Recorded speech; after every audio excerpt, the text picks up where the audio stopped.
วันแห่งความสุขหัวข้อในมื้อนี้แมนเลือกวิญญาณใดดีเลือกวิญญาณใดดี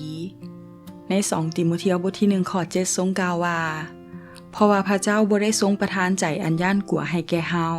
แต่ได้ทรงประทานใจอันประกอบด้วยฤทธิ์เดชอำนาจความรักและการบังคับตนให้แก่เฮาข้าน้อยสวยคนหนึ่งกับการจัดการกับวิญญาณที่อยู่นำกันมาดนแต่บ่อยากออกไปจากลาวการอยู่นำของวิญญาณตัวนั้นบ่ได้เฮ็ดให้ชีวิตของลาวดีขึ้นแต่กลับเฮ็ดให้ลาวใจหายขึ้นเรื่อยๆโดยบ่มีสาเหตุมักบังคับคนอื่นให้เฮ็ดตามใจโตโมโหร้ายบ่มีความสุขในชีวิตอยู่ในความย่านกลัวตลอดเวลาและนิสัยใจคอโหดร้ายลงเรื่อยๆถึงแม้นรู้สึกว่าสิ่งนี้อยู่ในชีวิตบ่ดีแต่ก็บ่อยากให้สิ่งนั้นจากไปเพราะผูกพันและคุ้นเคยกันมาดนแต่อีกด้านหนึ่งก็อยากมีชีวิตใหม่และเป็นอิสระท่านต้องตัดสินใจเลือกเองว่าจะให้วิญญาณนั่นอยู่ในชีวิตเพื่อเป็นคือเก่าหรือยิ่งโหดร้ายลงไปเรื่อยๆหรืออีกทางหนึ่งให้พระวิญญาณบริสุทธิ์เข้ามาอยู่แทนถ้าย่านผิดผีท่านจะบ่มีวันได้รับพระวิญญาณชีวิตของเฮาจำเป็นต้องเลือกเส้นกันว่า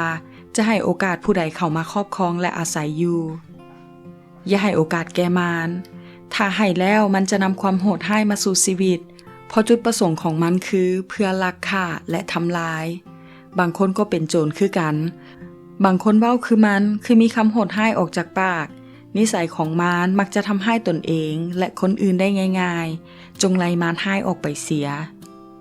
อย่าเฮ็ดให้พระวิญญาณบริสุทธิ์เจ้าเสียพระทัยพระวิญญาณบริสุทธิ์เสียใจเมื่อเฮาเฮ็ดตามนิสัยใจคอมารร้ายเพราะโดยพระวิญญาณนั้นเฮาได้รับการประทับตาไว้สำหรับวันที่จะได้รับการไถ่แต่เมื่อให้พระองค์ครอบครองแล้วส่วนใจขมขื่นใจโมโหโทโสใจเครียดให้นั่นอย่าสู่ให้อยู่ใกล้พวกเจ้าการอึกกระทึกผิดเถียงกันและการก้าวเสียดสีกันก็อย่าให้มี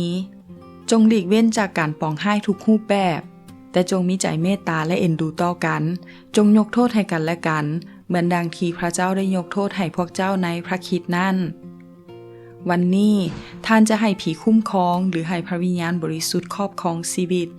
ท่านมีสิทธิ์เลือกได้พระเจ้าประทานพระวิญญาณบริสุทธิ์มาอยู่กับเฮาเพื่อบ่ให้มีใจที่ย่านกลัวแต่ให้ใจที่ประกอบด้วยฤทธานุภาพความรักและการบังคับตนเองแก่เฮาขอพระเจ้าอวยพร